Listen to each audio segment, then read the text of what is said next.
Gabi ng Misteryo.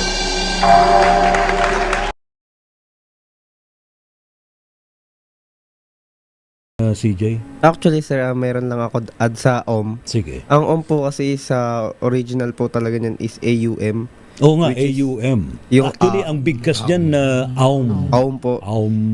Yung ibig sabihin po ng AUM is yung A for a reminder ng creation, and then yung U is for preservation, Mhm. and then yung M is for destruction.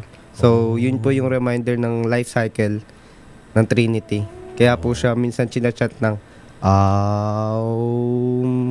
parang ganun. AUM. Maniped me home. Maniped me home. Om maniped me home. Om maniped me home. Om maniped me home. Maniped me home. Om maniped me home. Om maniped me home. Na ano no? Lakas ng energy. Ganda ng energy no. Yung vibration ano. Yes, apo. Ito ginagawa ho natin to para ma-share naman namin sa inyo yung energies na nakikreate kapag bumibigkas tayo ng ganitong chant ano.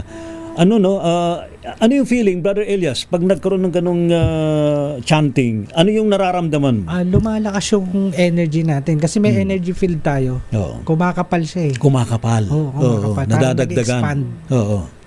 Tapos, yung connection natin, lalong mas lumalakas. Ayun.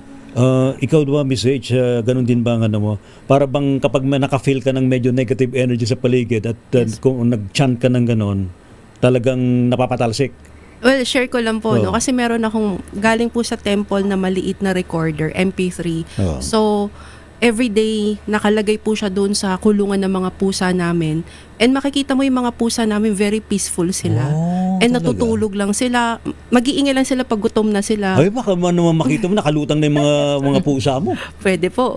Yung ano mga nakaganon pa, naka-lotus position Opo. pa. Bali, dalawa yung recorder ko na yun, MP3. Isa doon sa loob ng bahay namin. Kaya pag may mga pumapasok sa amin, yung nagkakaroon ng sudden shift of energy nila na parang Talaga? kahit minsan galit na galit ka, Oo. tas biglang magbabalance yung energy mo. So, ganun yung power niya. Just listening to it, nagva-vibrate siya through all your inner core talaga siya pumapasok Talagang ano, no, siya. it affects all creation. No? And also po, kasi intentional po talaga to na ginawa for universal peace and compassion. Talaga. So yun po talaga yung intention niya for us na pag narinig natin yun talaga yung magva-vibrate na frequency sa atin.